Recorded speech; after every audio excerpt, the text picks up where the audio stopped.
우리 앞뒤 좌우로 축복의 인사를 나눕시다. 십자가와 부활의 능력으로 사는 성도가 됩시다. 십자가와 부활의 능력으로 사는 성도가 됩시다. 오늘 말씀의 내용이 결국은 본질인데 제목을 십자가와 부활을 믿는가 그렇게 붙잡았습니다. 오늘 예수님께서 말씀하셨어요. 인자가 죽은 자 가운데서 살아날 때까지는 본 것을 변화산에서 일어난 그 사건을 아무에게도 말하지 말라. 왜? 이해가 되지 못하는 사람들이 많기 때문에 말해도 소용이 없죠. 오히려 더 핍박만 가중할 뿐이겠죠. 오늘 말씀 보니까 제자들이 그렇게 질문을 하고 또 의문을 갖습니다. 죽은 자 가운데서 살아나는 것이 무엇일까? 예수님은 자신이 죽은 자 가운데서 살아날 때까지는 아무에게도 말하지 말라고 했어요. 죽은 자 그리고 다시 살아난다. 이 십자가와 부활의 내용이잖아요. 신앙생활의 본질은 이 십자가와 부활의 사건을 내가 어느 정도 믿느냐가 이게 신앙생활의 관건입니다.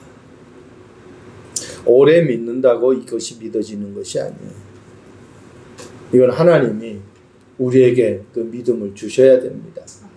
그렇지 않고는 이것이 깨달아질 수가 없어요. 신앙생활의 가장 큰 문제가 여러분 무엇이라고 생각합니까? 믿어지지 않는 것이 문제입니다. 믿어져야 할 것이 믿어지지 않는 것이 문제예요. 육신적으로 한번 우리가 이야기를 해볼까요? 우리를 낳아주신 부모님이 계셔요. 그분들이 정말 나를 낳았나요? 그거 한 번도 지금까지 살아가면서 저는 우리 어머니 아버지에게 질문해 본 적이 없어요. 엄마 아버지가 정말 나를 낳은 부모가 맞아요? 정말 친부모가 맞아요? 그거 물어본 적이 없어요. 그런데 지금까지 어머니 아버지로 믿고 살아가는 것입니다. 정말 내가 하나님의 자녀고 예수님을 구주로 영접했다고 하면은 그것이 정말 믿어진다고 하면은 의심이 생길 수가 없죠. 교회 갈까 말까 갈등이 생길 이유가 없죠. 내가 하나님 앞에 헌금을 해야 될까 말까 그 갈등이 없다니까요. 내가 이 일을 해야 말까 갈등이 없다니까요.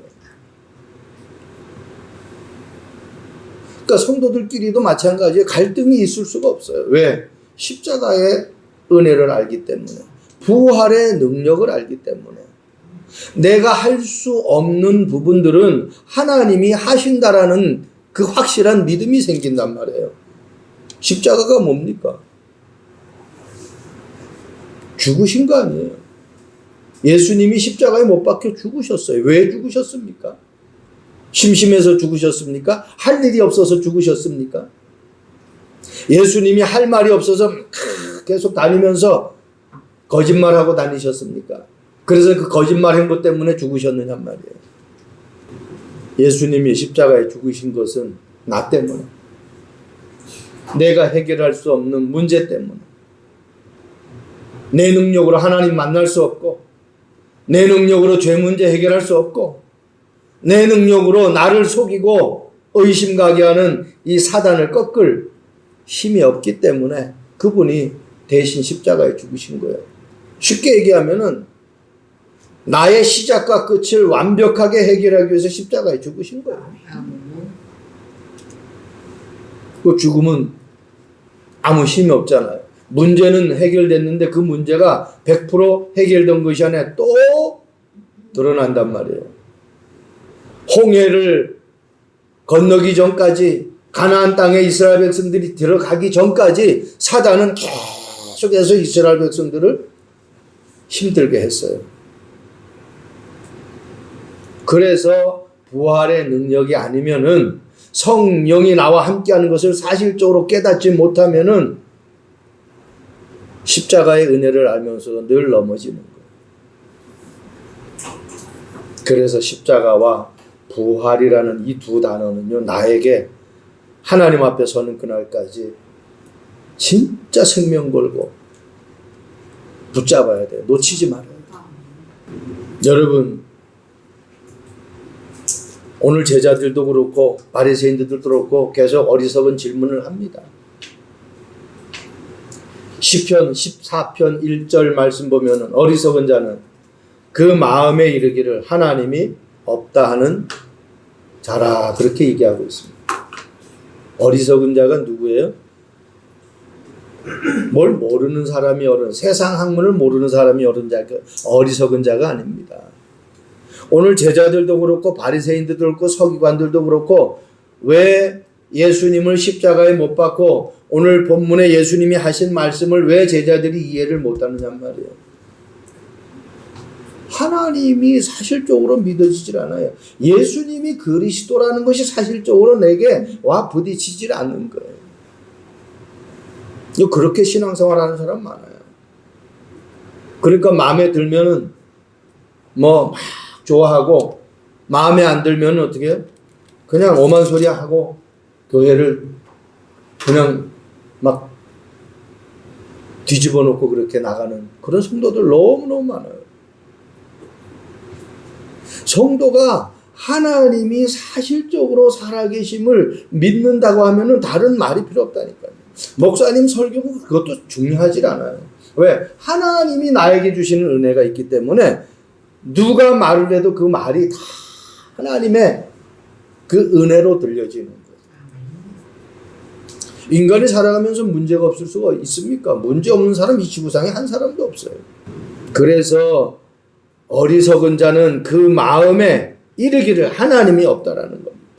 정말 하나님이 살아계십니까? 하나님이 살아계신다면은 하나님의 백성을, 하나님의 교회를, 하나님의 나라를 그렇게 함부로 휘저줄 수가 없죠. 여러분, 믿어지기만 하면은요, 어떤 것도 문제가 될 수가 없어요. 가정도 마찬가지잖아요. 부부가 안 믿어지니까 부부싸움 하는 거 아닙니까? 자녀와의 관계도 마찬가지잖아요. 자녀가 부모를, 아버지가 자녀를, 이게 서로가 신뢰를 못하니까 다툼이 일어나는 거예요. 믿어지면은 아무 다툼이 없어요. 믿어지면 의심도 없고, 믿어지면 염려도 없고, 믿어지면 갈등도 없어요. 안 믿어지니까 갈등 생기는 거죠. 저 사람이 좀 부족해. 인간이 완벽합니까? 하나님이 아닌데, 신이 아닌데, 부족하고 천지죠. 그런데 왜 이 사람을 만나겠는가? 왜 이 교회를 만나게 했는가? 왜 이런 성도를 만나게 했는가? 한번 생각해 보세요. 내가 그분보다 믿음이 좋다면, 이분을 세우려고. 이분을 세우라고. 목사가 좀 부족하면, 저 목사님이 부족하기 때문에 내가 기도로 세워야 돼. 그거예요. 다른 거 없어요. 그러니까 믿어지면은 오직 복음 속으로 들어갈 수밖에 없는 것이죠. 자, 첫 번째입니다. 십자가와 부활을 믿는가? 복음의 본질을 모르면 어리석은 질문합니다. 오늘 9절 말씀에 우리가 읽었죠. 그들이 산에서 내려올 때에 예수께서 경고하시되 인자가 죽은 자 가운데서 살아날 때까지 본 것을 아무에게도 이르지 말라 하십니다. 복음의 본질은 십자가와 부활이에요. 그렇기 때문에 교회를 다니는 것도 중요하지만은 복음의 내용을 정확하게 모르면은 사단에게 그냥 날마다 당하는 겁니다. 여러분, 여호와 증인들 보세요. 교패 붙은 집만 찾아 돌아다닌다니까요. 교패 안 붙은 집은요 들어가질 않아요. 두드리지도 않아요. 교패 붙은 집만 찾아다닌다. 확신 없는 사람이 너무 많다는 걸 알아요. 요한복음 19장 30절 말씀 보세요. 예수께서 신포도주를 마신 후에 이르되 다 이루었다. 예수님은 내 문제를 다 이루었다는데, 이 지구상에 일어나는 모든 문제를 다 이루었다는데 십자가상에서 나는 아니라는 거예요. 그러니까 문제 오는 거예요. 여러분, 십자가에서 죄와 저주와 지옥의 권세를 완전히 해결해 버렸어요. 그리고 그분이 부활하셔서 지금 성령으로 나와 함께 하셔요. 이 본질을 모르니까 자꾸 갈등하는 거예요. 제가 미국에서 우리 아들에게 이 교통사고 일어났을 때 이 간증을 했었잖아요. 전화가 신방하고 있는데 지금 자녀 교통사고 나가지고 완전 차가 완전 폐차, 이제 차 쓸 수도 없어요. 이제 트럭에 부딪혀가지고 완전 트럭 밑으로 들어가 버려요. 큰일 났다. 페어팩스 하스피탈에 입원되어 있는 이제 응급실에 빨리 와야 돼. 우리가 간다고 죽을 아이가 살아납니다. 우리가 안 간다고 살 아이가 죽습니까? 우리는 하나님이 맡겨준 그 일을 예배를 다 드리고 그리고 매번 그 가정에도 몇 번 전화가 와서 왜 빨리 안 오느냐고. 알았다고. 평신도가 또 시험 들면 안 되니까. 알았다고. 빨리 가는 거야. 지금 다 살아있잖아요. 우리는 문제 앞에요. 우왕좌왕. 하나님의 절대 주권을 믿어요.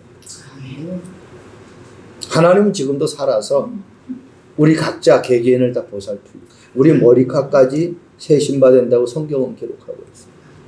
이 지구상에 머리카락 내 거 몇 개인지를 아는 사람이 있습니까? 머리 한 번씩 감으면은 머리카락이 몇 개씩 아니 막 수십 개씩 빠는 사람들 그걸 어떻게 일일이 다 세? 근데 하나님은 아신대요. 그러니까 이걸 믿어지지 않으니까 자꾸 엉뚱한 질문을 하는 거예요. 마태복음 28장 20절 말씀 보세요. 하늘과 땅의 모든 권세를 내게 주셨으니 내가 세상 끝날까지 너희와 항상 함께 하겠다는 거예요. sometime이 아니고 영어해서 죄송합니다. anytime이에요. sometime이 아니에요. 이따금씩 함께 하는 것이 아니에요. 항상 함께 해요. 항상. 아니 그럼 내가 뭐 염려할 게 있습니까? 항상 함께 하는데 신앙의 본질이 뭐예요? 항상 임마누엘이 안 되니까 힘든 거예요. 항상 임마누엘 돼보세요. 내가 걱정할 게 뭐 있습니까? 아무 걱정이 없죠. 바울이 이걸 깨달은 거예요. 그래서 내가 사는 게 아니구나. 내 안에 그리스도께서 살아가시는 거구나. 내 인생을 내가 살려고 하니까 힘들고 어렵고 막 짜증나는 거예요. 그런데 누군가가 내 인생을 이끌어가면은 그냥 따라만 가면 되는 거예요. 최고의 행복이죠. 그래서요, 부활하신 주님이 나와 함께하는 것을 믿고 누리는 것이 그게 신앙의 본질이에요. 함께가 본질이란 말입니다. 두 번째입니다. 십자가와 부활을 믿는가? 복음의 흐름을 모르면 어리석은 질문이에요. 복음의 본질을 모르면 어리석은 질문하고요. 복음의 흐름을 모르면 또 어리석은 질문을. 마가복음 9장 11절에 이에 예수께 묻자와 이르되 어찌하여 서기관들이 엘리야가 먼저 와야 하리라 하나이까. 여러분 먼저 오고 나중에 오면 그게 무슨 상관입니까? 높은 자리에 있고 낮은 자리에 있고 그게 무슨 상관입니까? 복음을 안다고 하면 십자가와 부활을 안다고 하면 아무 문제가. 그러니까 사실은 질문 아닌 것을 질문하는 거예요. 신경 안 써야 될 걸 신경하는 거예요. 여러분 말씀의 흐름과 기도의 흐름과 내 업의 흐름, 학업의 흐름, 산업의 흐름 이거 모르면은 다 빼앗기잖아요. 아브라함이 말씀 따라갔어요. 그래서 승리한 거예요. 그냥 말씀만 따라간 게 아니에요. 장소를 옮길 때마다 그곳에서 어떻게 단을 쌓았어요. 기도의 비밀, 예배의 비밀을 놓치지 않았다는 겁니다. 그리고 우리 산업인들, 직장인들, 회사가 어떻게 흘러가는지 모르면은요, 내가 해야 될 일을 다 놓쳐버리는 거예요. 사업하는 분들, 지금 시장의 흐름을 모르면은 다 빼앗긴다니까요. 빨리 시장의 흐름을 알아야 돼. 근데 성령의 역사를 내가 모르면은 그냥 다 놓쳐버리는 거죠. 성령의 역사만 있습니까? 천사의 활동만 있습니까? 악령의 활동들도 있는데 분별을 해야 돼요. 하나님의 아들이 나타나신 것은 마귀의 일을 멸하라 하심이라. 마귀가 하는 일들이 있다, 짓거리가 있단 말입니다. 그걸 내가 볼 줄 알아야 돼, 영적으로. 여러분 이 보세요. 베드로가 흐름을 모르니까 여기 있는 것이 좋사오니 그렇게 얘기하고 있잖아요. 초막셋을 지어가지고 하나는 엘리야를 위해, 하나는 예수를 위해서, 하나는 모세를 위해서. 보세요. 이스라엘 백성들이 사도행전 1장에 예수님의 제자들이 이스라엘 나라가 회복됨이 이때시니까 그렇게 질문을 해요. 예수님 앞에. 그러니까 이스라엘이 회복되어지면은 예수님이 이스라엘의 왕이 될 거란 말이에요. 제자들은 이제 그렇게 생각하고 있어요. 그러면 어떻게 왕이 되면 우리가 한 자리씩 다 맡을 거다. 그런 기대치가 있다니까요. 아니, 그 예수님이 그것은 너희들이 알 바가 아니다. 오직 성령 충만 받아라. 그 얘기 하잖아요. 잘 되고 못 되고 이게 문제가 아니라니까요. 저 사람이 나에게 잘해주고 못해주고 그게 문제가 아니에요. 그걸로 내가 상처받고 시험 든다고 하면 그 사람은 어디를 가도 상처받아요. 그 사람이 나에게 잘해주고 못해주고 상관없이 내가 성령 충만 받으면요 나에게 아무 갈등이 없는 거예요. 근데 그게 안 되니까. 좋을 땐 좋고 싫으면 어떻게 해요? 자기 생각대로 살아가는 거죠. 사사기 시대의 사람들이 자기 소견대로 살았던 것처럼. 그러니까 계속 문제가 없는 우리의 그 삶의 근거는요. 이 흐름 속에 말씀의 흐름이 지금 어떻게 흘러가고 있는지, 내가 기도의 흐름 속에 있는지, 그리고 내 업이, 내가 하는 일이 어떤 흐름을 지금 따라가고 있는지 이거 놓치면 안 돼요.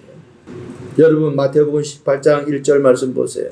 천국에서는 누가 크니까? 그렇게 질문한다니까 제자들이.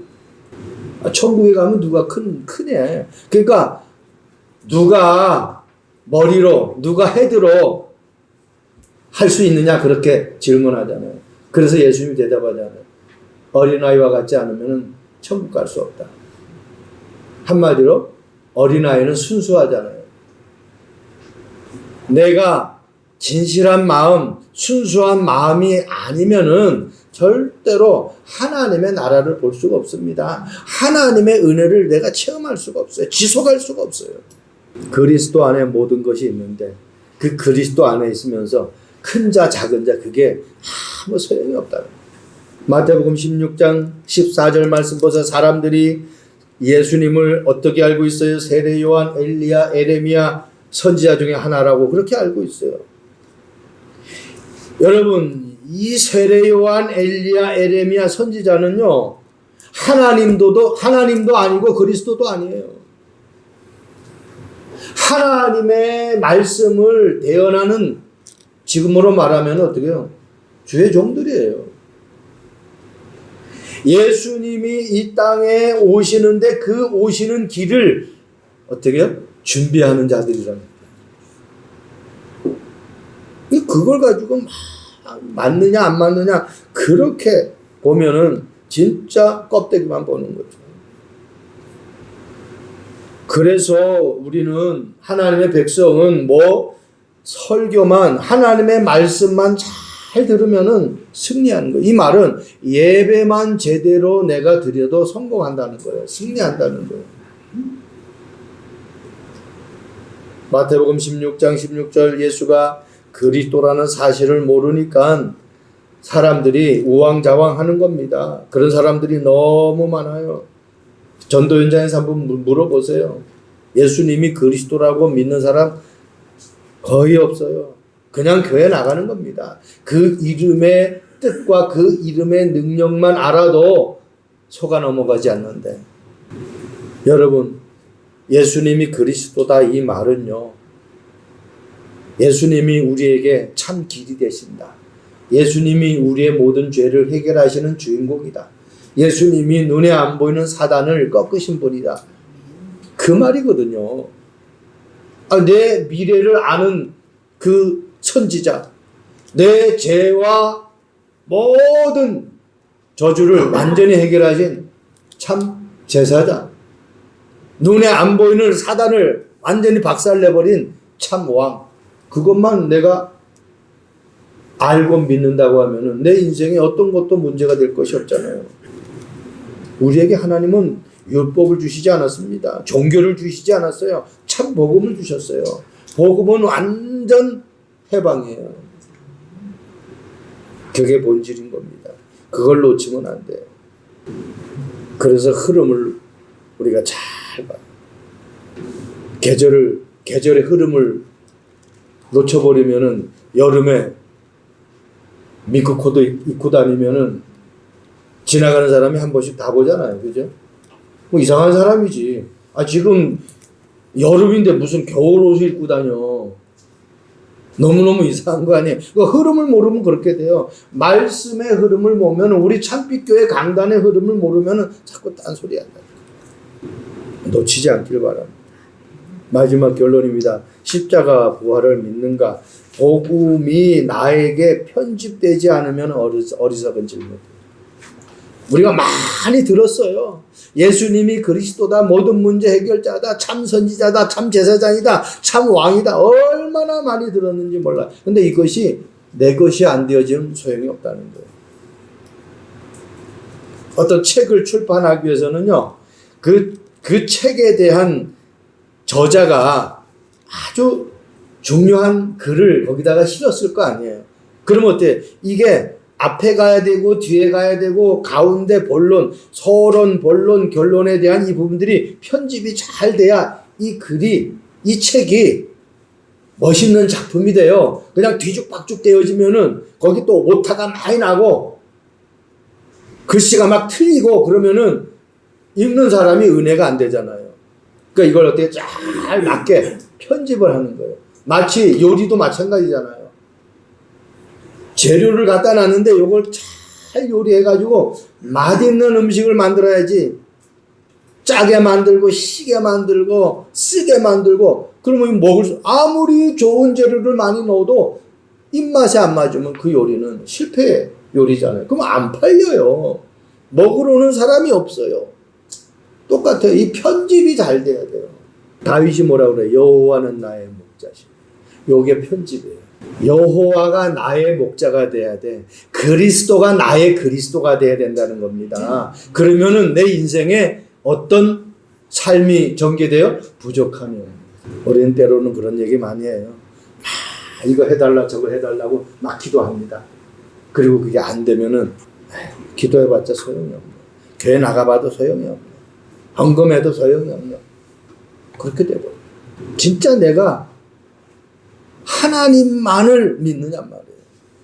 그분이 나의 목자가 맞느냔 말이에요. 그러면 그분이 나의 주인이라면 내가 그분 따라가야지.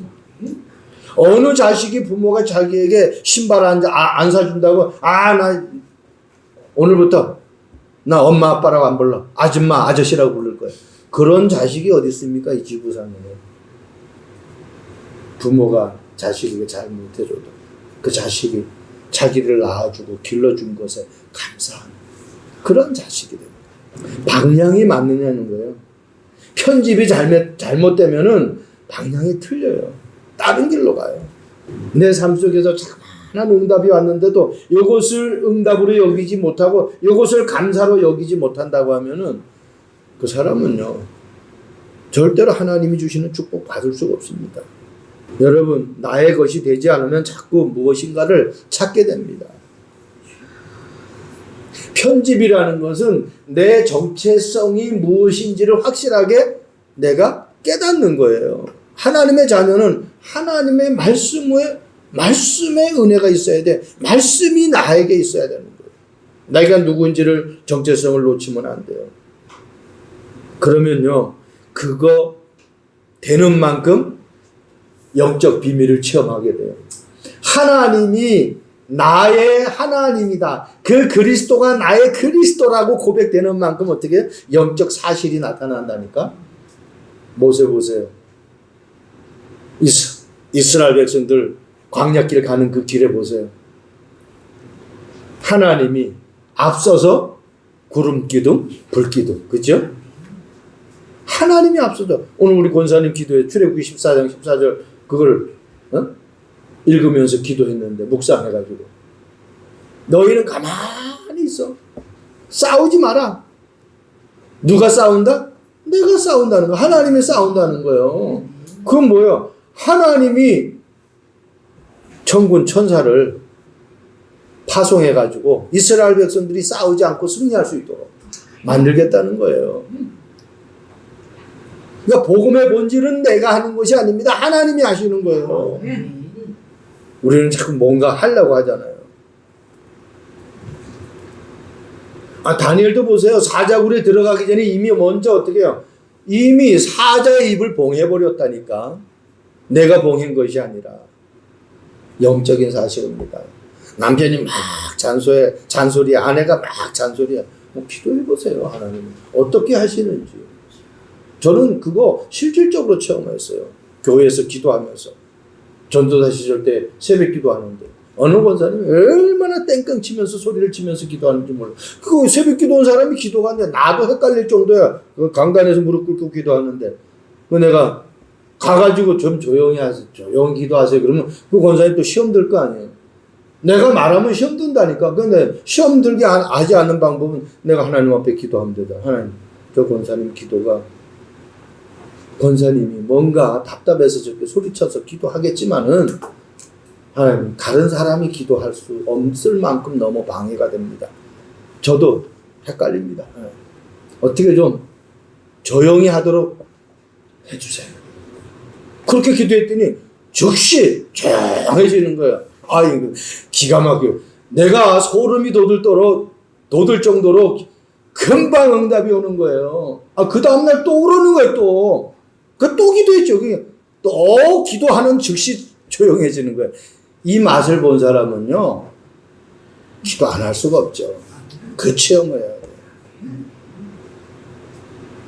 창세기 41장 38절 말씀 보세요. 바로가 그의 신하들에게 이르되 이와 같이 하나님의 영에 감동된 사람 우리가 어찌 찾을 수 있어요?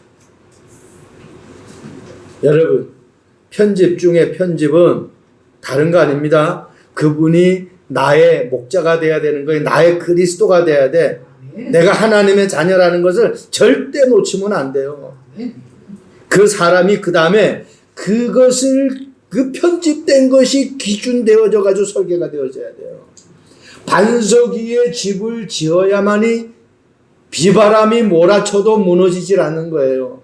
그 반석이 뭐예요? 그리스도잖아요. 거기에 그 그리스도, 거기에다가 말씀에다가 복음에다가 어떻게 그걸 가지고 설계를 하는 거예요. 그런 이 말은 언약 붙잡고 기도해야 응답 온다라는 겁니다. 요셉이 해와 달과 열한 별에 언약 붙잡고 기도했더니 초대교회 마가다락방의 성도들이 그리스도 하나님 나라 성령 충만 이 언약을 붙잡고 기도했더니 그들에게 어떻게 성령의 역사가 나타나잖아요. 설계 중에 설계. 여호와의 신에 감동된, 하나님의 영에 감동된 것.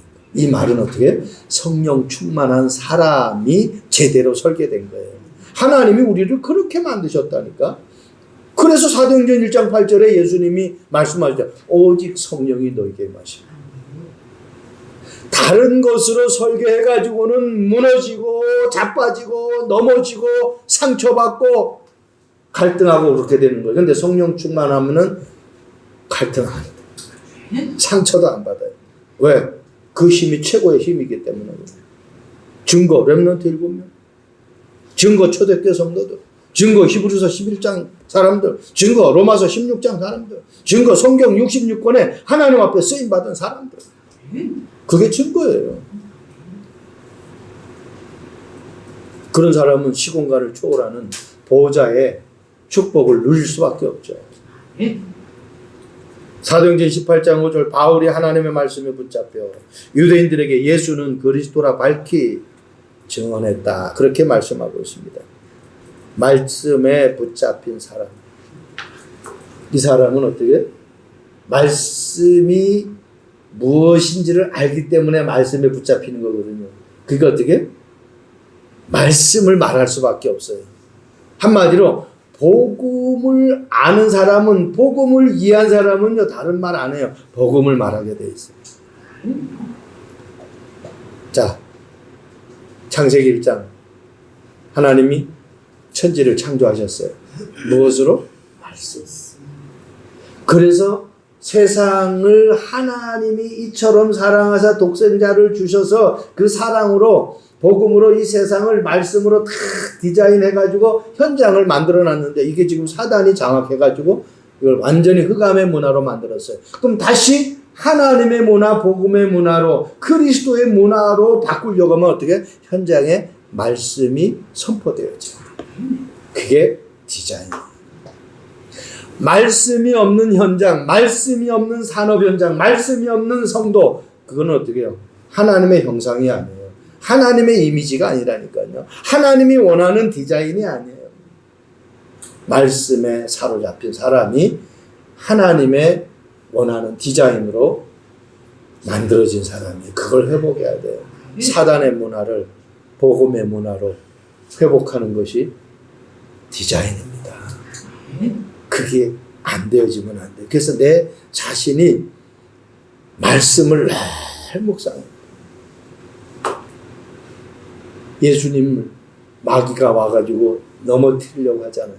그때 예수님이 마귀에게 신명기 말씀을 인용하면서 사람이 떡으로만 사는 것이 아니라 하나님의 입에서 나오는 모든 말씀으로 산다라고 마귀를 물리치는 거예요. 그러니까 어떻게 회복되죠. 현장이 말씀으로 다 새롭게 디자인되어 버리는 거예요. 말씀 놓치면 안 돼요.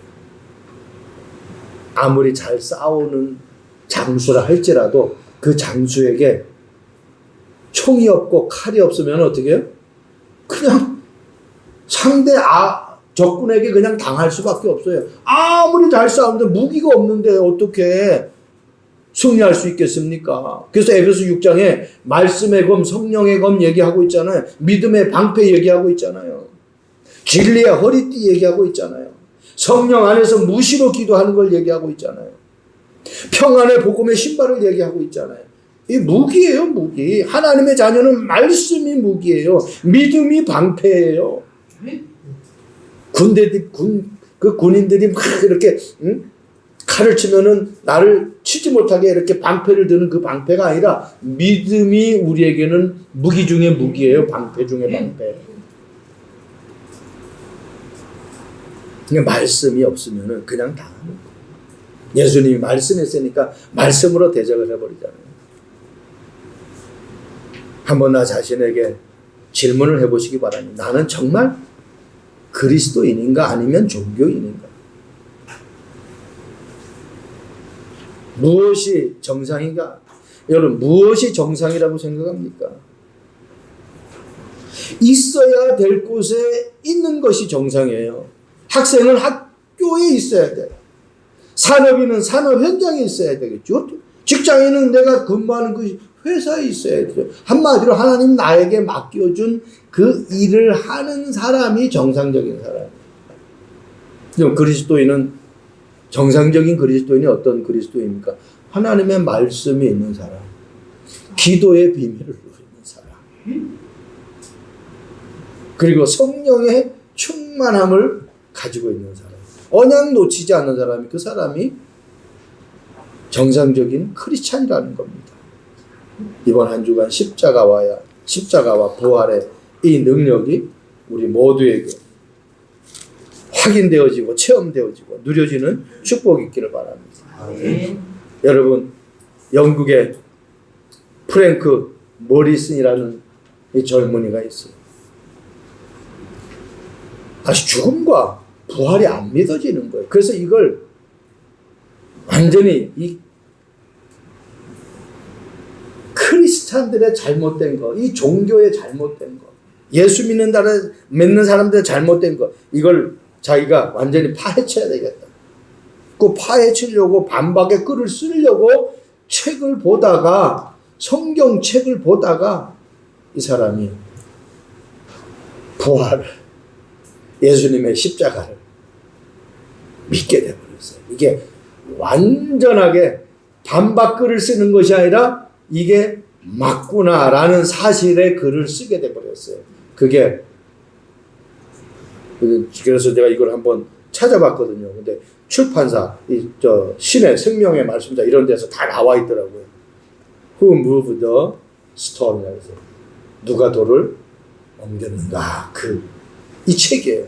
여러분 네이버에 이거 누가 돌을 옮겼는가 찍으면 탁 나와요. 만 얼마더라고요. 가격이. 보세요. 반박글을 쓰기 위해서 성경을 봤는데 성경 보다가 이게 맞구나. 누가복음 24장 1절에서 10절에 나오는 그 예수님의 부활의 사건. 갔더니 그냥 돌이 옮겨져 있잖아요. 그걸 보고 이제 제목을 잡았겠죠. 돌로 막아놨는데 돌이 없어져. 옮겨져 버렸어. 그 안에 시체가 없어. 부활의 사건. 무덤이 있다는 것은 죽었다라는 증거죠. 근데 그 무덤에 시체가 없다라는 것은 살아났다는 거죠.